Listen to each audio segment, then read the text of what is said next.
Hi, geography and society students. Today I prepared a live lesson for you um, in the Nearpod PowerPoint method. And I thought I'd go over with you a little bit about your new unit. Students are beginning the unit that involves geography and its impact on politics and economics. Uh, Expand in front of the class. No, okay. So I just thought I'd go over a few things with you here. If I'll of course send the link, the Nearpod link for you kids to conduct this on your own. Actually, this whole unit will involve. The goal will be for you to identify benefits and disadvantages of geographic features on political relationships. Definition of geography. Of course, you probably already know this, but I thought I would show you kids the study of places and the relationships between people and their environments. And then the definition of politics simply means methods to govern countries, the ways that governments make rules and laws to manage human society properly. Sometimes people think that politics are just elections, and that is a small part of politics, but it's politics is so much more. uh, so here we're talking about the impact of geography in general on, like, for instance, Constantinople.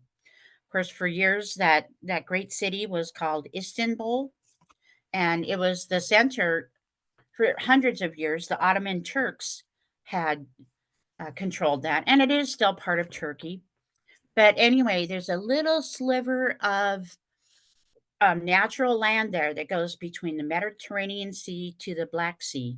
So it was an important region. And it still is today, not just in ancient times, but still today too.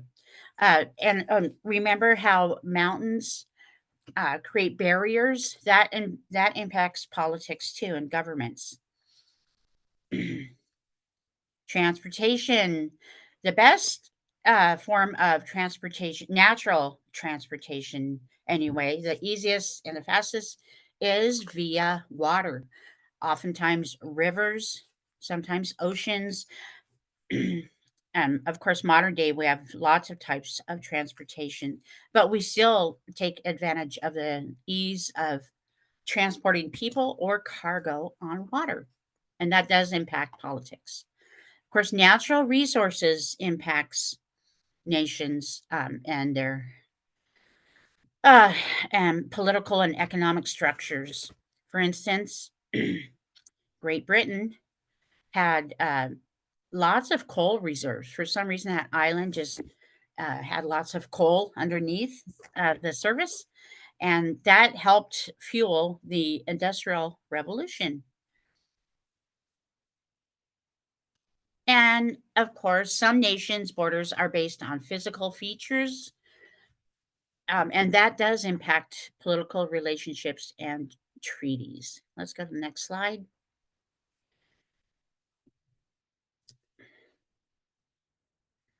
Here's a, I want to play this video for you, and it shows, well, you'll see. I'm going to go ahead and play it. Hopefully, you can hear it.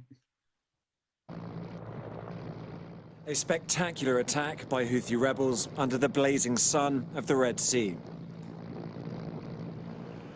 The consequences felt thousands of miles away, here in rainy Reading. This was the first attack by the Iranian-backed militia, but it was not the last. And the ongoing raids are putting pressure on global trade, including for this tea retailer, which relies on safe passage for its goods from east to west. That passage is still not safe from Houthi attack, which is why the Foreign Secretary made this ultimatum.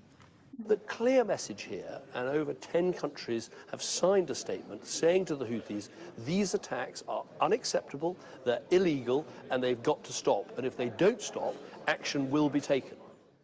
Just hours after he spoke, there were reports of another ship being boarded east of Yemen, and the US Navy said a Houthi drone boat had detonated.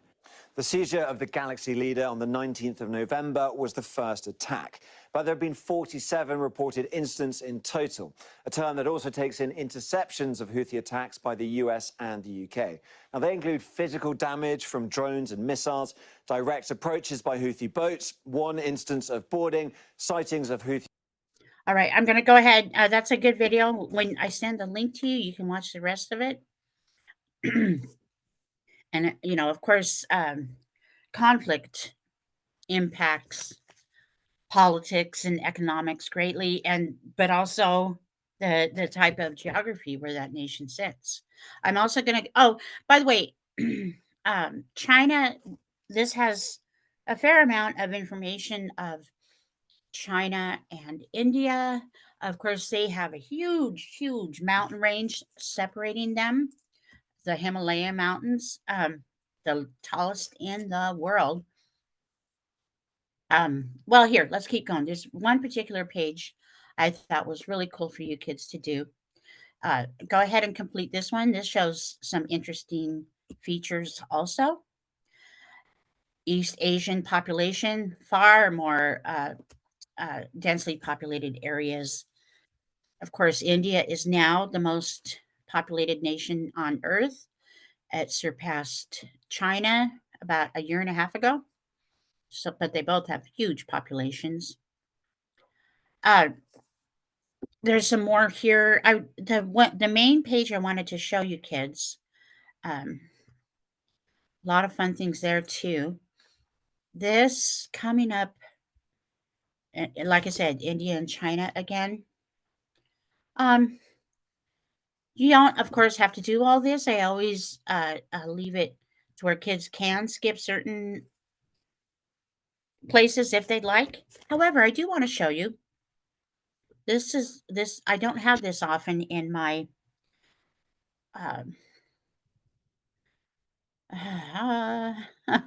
in my lessons, in my Nearpod lessons, but here they're asking students to insert an image, the Middle East and the India-China border mountains. So I'm going to click, hopefully you can see where I'm clicking on add image. Right there, I'm going to type mountains, India, China. You don't have to do both the Middle East and India, China. And guess what? It brings up a whole bunch of pretty cool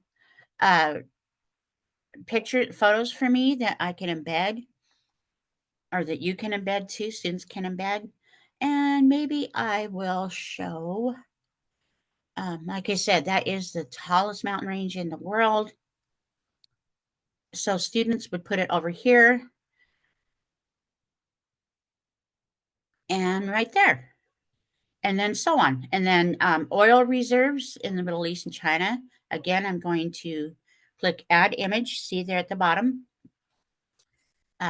Oil reserves, Middle East. Since we're talking about both regions. Aha, this is pretty cool too.